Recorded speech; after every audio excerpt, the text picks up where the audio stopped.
ओम शांति। अॼु जी मुंहिंजी तारीख़ आहे 3/2/2026। ऐं मिठा मिठा बाप दर चवनि था, मीठे मीठे ॿार, तव्हां यादि में रहण जो पुरुषार्थ तव्हांखे ज़रूरु करिणो आहे। श्री यादि जे बल सां ई तव्हां विक्रमाजीत ठहींदो।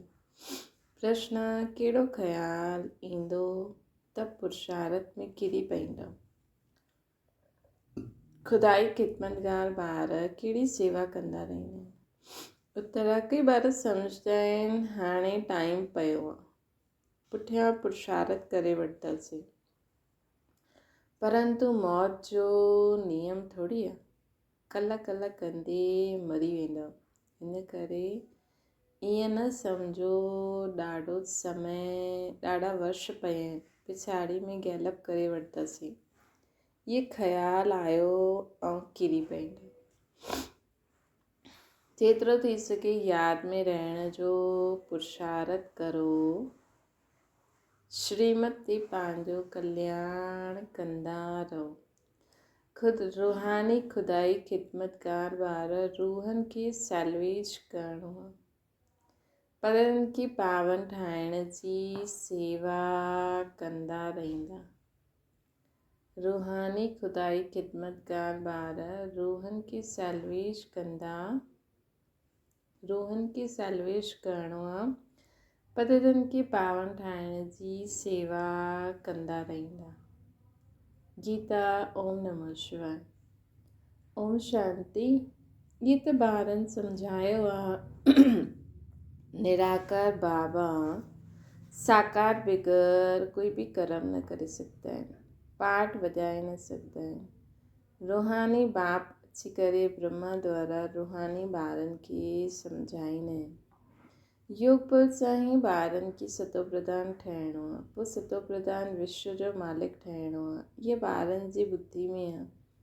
कल्प बाप अची करे राजयोग सिखलाईंदा आहिनि। ब्रह्मा द्वारा अची करे आदि सनातन देवी देवता धर्म जी स्थापना कंदा आहिनि, यानी मनुष्य खे देवता ठाहींदा आहिनि। मनुष्य जो देवी देवता हुया सो हाणे बदिली करे शूद्र पतित ठहिया आहिनि।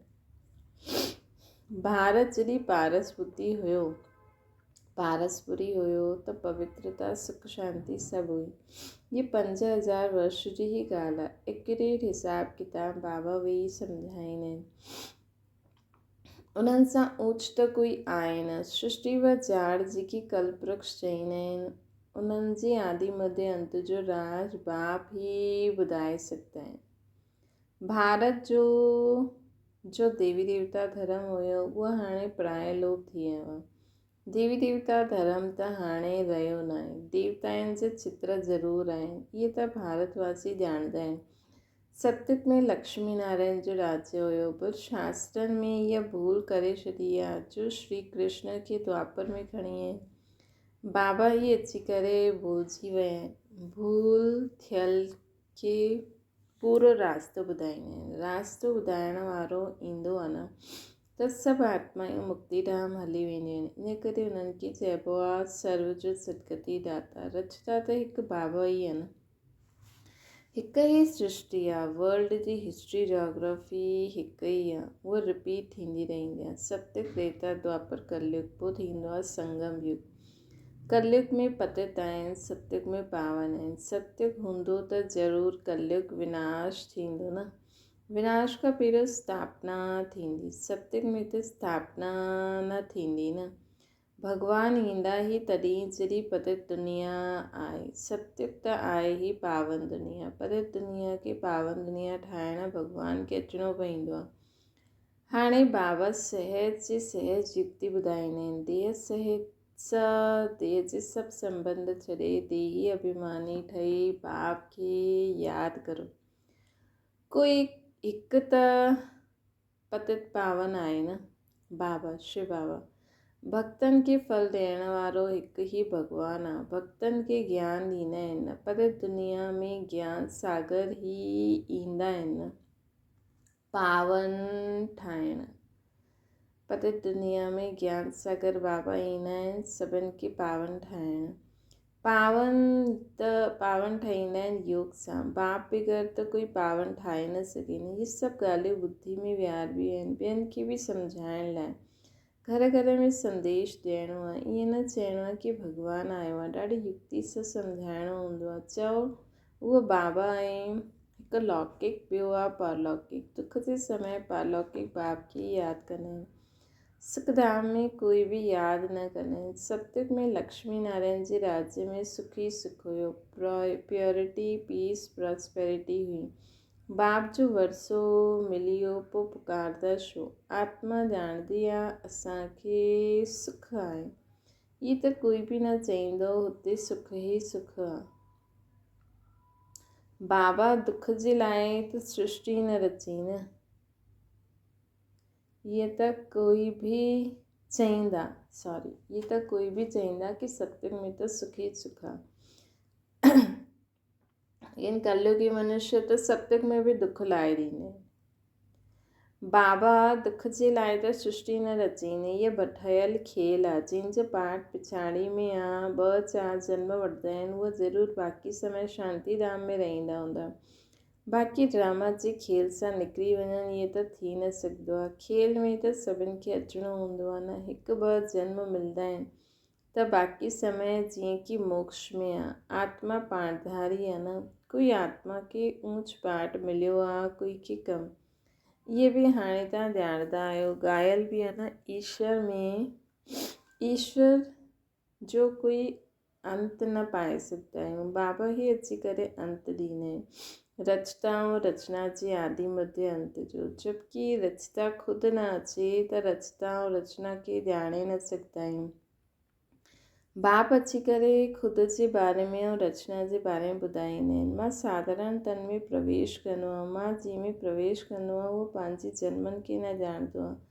उन्हनि खे वेही 84 जन्मनि जी कहानी ॿुधाईंदो आहे। कोई जे पाठ में चेंज न थी सघंदो आहे।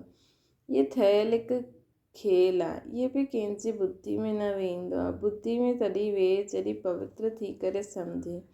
सुठी रीति सम्झण लाइ 7 रोज़ भट्टी आहे न। भागवत आदि बि 7 रोज़ रखंदा आहिनि। हिते बि सम्झ में ईंदो आहे, कम से कम 7 ॾींहंनि जे सवाइ कोई सम्झी न सघंदा आहिनि। कोई त सुठो सम्झी वठंदा आहिनि।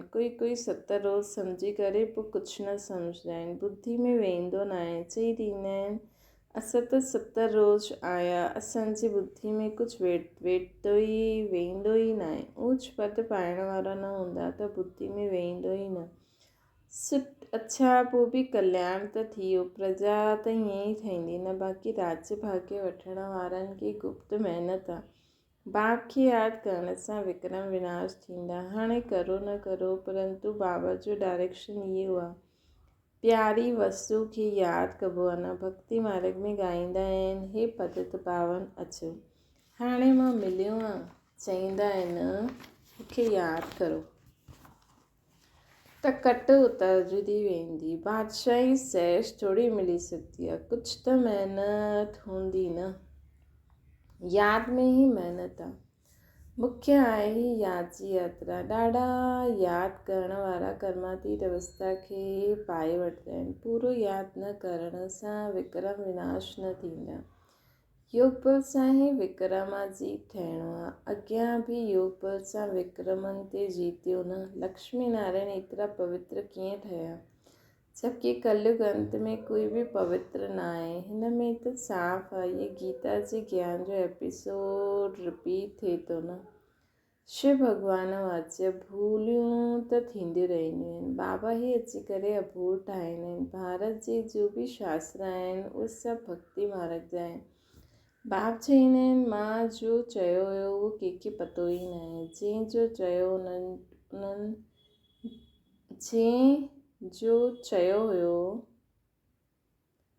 जंहिंखे चयो हुयो उन्हनि ऊंच पद पातो। 21 जन्मनि जी प्रारब्ध पाई, पोइ ज्ञान प्रायलोक थी वियो। तव्हां ही चकर लॻाए करे आया आहियो न। कल्प पहिरियों जीअं ॿुधियो हूंदो उहो ई ईंदा। हाणे तव्हां ॼाणंदा आहियो सैम्पलिंग लॻायूं था मनुष्य खे देवता ठाहिण जो। इहे दैवी ॼाण जो सैम्पलिंग आहे। उहो माण्हू पोइ हुन ॼाणनि जो सैम्पलिंग ॾाढो लॻाईंदा आहिनि। बाप अची करे कॉन्ट्रास्ट ॿुधाईंदा आहिनि, है न। बाबा अची करे कॉन्ट्रास्ट ॿुधाईंदा आहिनि। बाबा दैवी फूलनि जो सैम्पलिंग लॻवाईंदा आहिनि। उहो त जंगलनि जो सैम्पलिंग लॻाईंदा रहंदा आहिनि। तव्हां ॾेखारींदा बि आहियो कौरव छा कंदा करत भई, पांडव छा करत भई, उन्हनि जे छा प्लान ऐं तव्हांजा छा प्लान, है न। उहो पंहिंजो प्लान ठाहींदा आहिनि दुनिया खे उहो पंहिंजो प्लान ठाहींदा आहिनि कि दुनिया वधे ई न, है न। उहो पंहिंजो प्लान ठाहींदा आहिनि कि दुनिया वधे ई न। फैमिली प्लानिंग करनि त मनुष्य जास्ती न वधनि।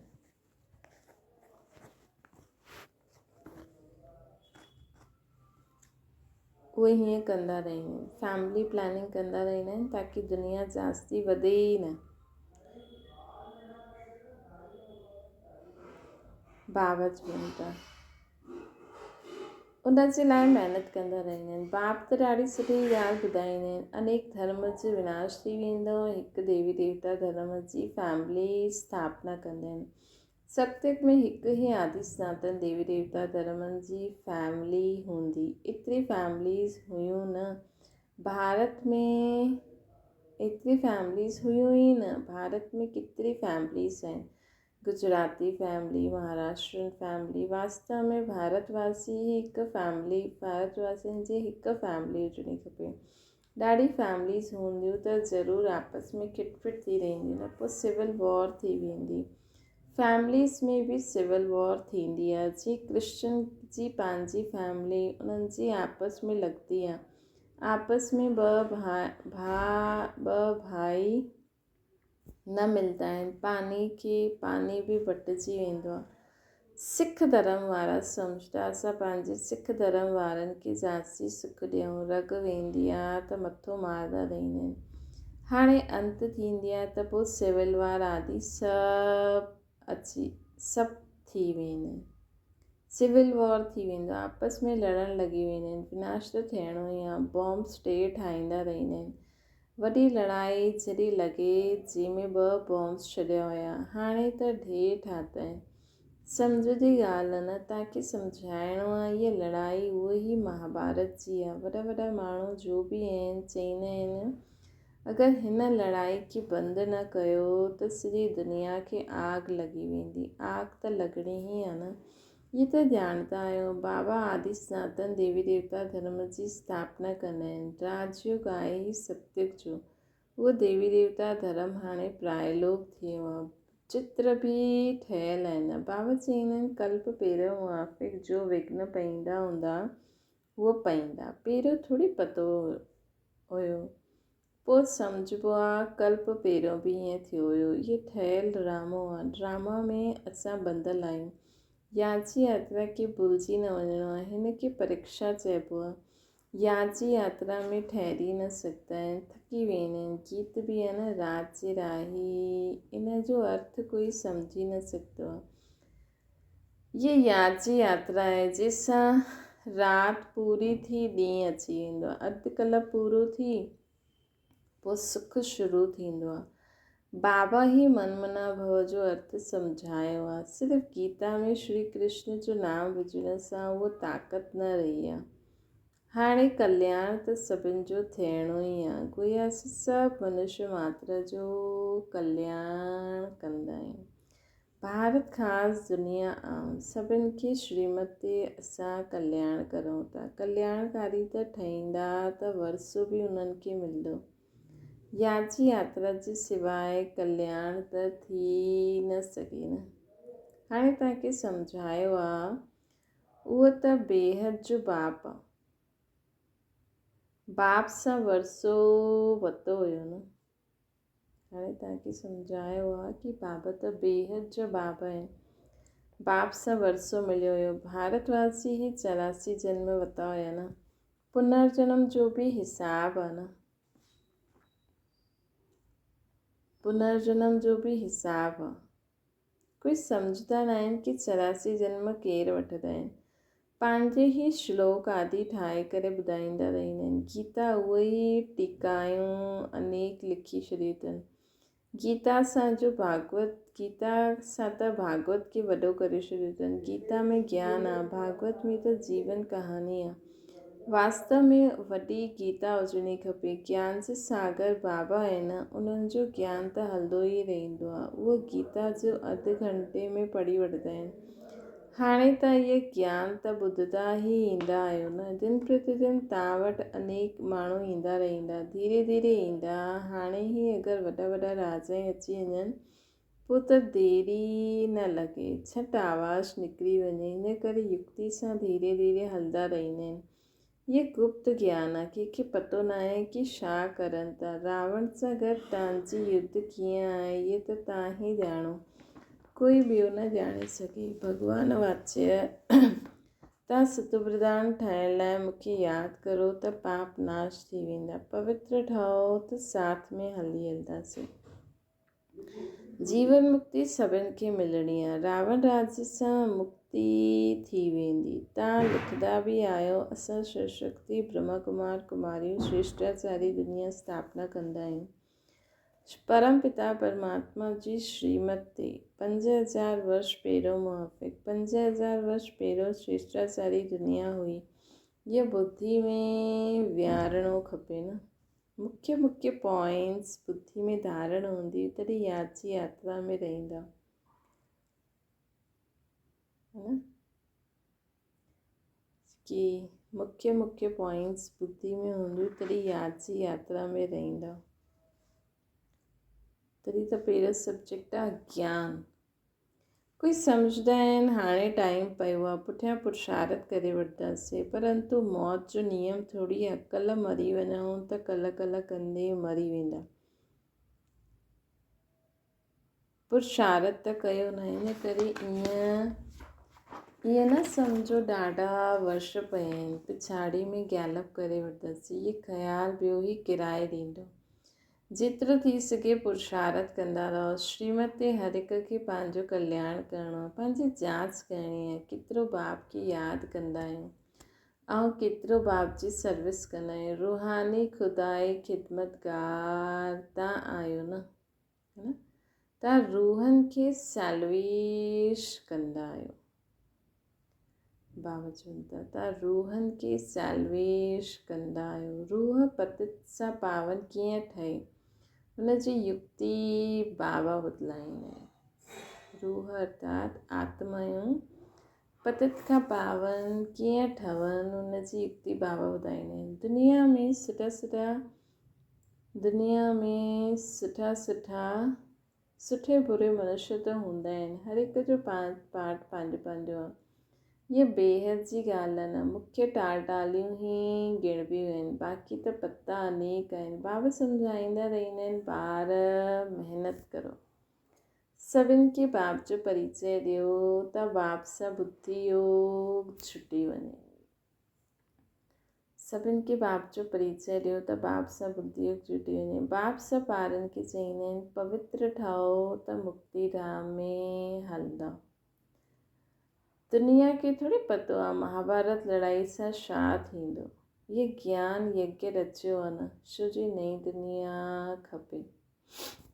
दुनिया खे थोरी पतो आहे कि महाभारत लड़ाई सां छा थींदो। ये ज्ञान यज्ञ रचियो आहे छो जी नई दुनिया खपे न बाबा खे। असांजो यज्ञ पूरो थींदो त सभु यज्ञ में स्वाहा थी वेंदा। बाबा जी न बंबोर खे आग लॻंदी। अच्छा मीठी सिक लॾे ॿारनि प्रति माता पिता बाप दादा जो यादि प्यार और गुड मॉर्निंग। रूहानी बाप जी से सभिनि रूहानी ॿारनि खे नमस्ते। असांजी बि रूहानी माता पिता बाप दादा खे यादि प्यार गुड मॉर्निंग और नमस्ते। धारणा जे लाइ मुख्य सार इहे ठहियल ड्रामो वञी करे विघ्ननि सां घबराइणो न आहे। यादि जी यात्रा खे भुलिजणो न आहे। ध्यानु रहे यादि जी यात्रा कॾहिं ठहरी न वञे। ॿियो आहे पारलौकिक बाब जो परिचय सभिनि खे ॾींदे हुए पावन ठहिण जी युक्ति बतलाइणी आहे सभिनि खे। पारलौकिक बाब जो परिचय सभिनि खे ॾींदे हुए पावन ठहिण जी युक्ति सभिनि खे बतलाइणी आहे। दैवी जार जो सैंपलिंग लॻाइणो आहे। वरदान मापन जो त्याग करे सेवा में सदा खोए हुए रहण वारा त्याग मूर्त सेवाधारी ठहो। सेवाधारी सेवा में सफलता जी अनुभूति तॾहिं करे सघंदा जॾहिं मापन जो त्याग थींदो। मां सेवा करां थी, मां सेवा कई, हिन सेवा भाव जो भी त्याग। मां न कई लेकिन करनहार आहियां, करावनहार बाबा आहे। मां न कई लेकिन करनहार मां आत्मा आहियां, करावनहार बाबा आहे। मापन बाबा जे लव में लीन थी वञे, इनखे चइबो आहे सेवा में सदा खोए रहण वारा त्याग मूर्त सच्चा सेवाधारी। कराइण वारो कराए थो, असां त निमित आहियूं।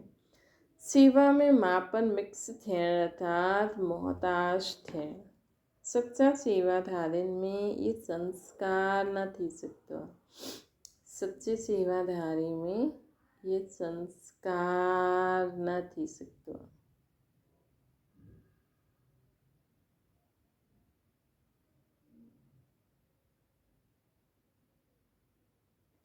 स्लोगन आहे व्यर्थ खे समाप्त करे छॾो त सेवा जी ऑफर साम्हूं ईंदी। व्यर्थ खे समाप्त करे छॾो त सेवा जी ऑफर साम्हूं ईंदी। अव्यक्त इशारो एकता जे लाइ स्वयं में समाइण जी शक्ति खपे। हिन सां ॿियनि जे संस्कार बि अवश्य शीतल थी वेंदा। समाइण जी शक्ति सां ॿियनि जा संस्कार शीतल थी वेंदा। सदा हिक ॿ में स्नेह जी श्रेष्ठता जी भावना सां संपर्क में अचो। गुणग्राही ठहो त एकता कायम रही सघंदी आहे। तव्हांजे संगठन जी शुभ भावना अनेक आत्माउनि खे भावना जो फल दिलाइण जे निमित्त ठहींदी। तव्हांजे संगठन जी शुभ भावना अनेक आत्माउनि खे भावना जो फल दिलाइण जे निमित्त ठहींदी। त बाबा चवनि था संगठन ठाहिण लाइ बाबा छा था चवनि, समाइण जी शक्ति खे धारण करो, गुणग्राही ठहो, स्नेह ऐं श्रेष्ठता जी भावना सां संपर्क में अचो त तव्हांजो संगठन ठहियलु रहंदो ऐं इन सां ॿियनि आत्माउनि खे बि फल मिलंदो। उन्हनि खे नई राह बि मिलंदी न, तव्हां सां बि उहा तव्हां सां सिखंदा उहा कि इहे कीअं हिक ॿिए सां गॾु संगत मिली जुली करे हलनि था, त उन्हनि खे बि नई राह मिलंदी। अच्छा, ओम शांति। बाबा की यादि करो।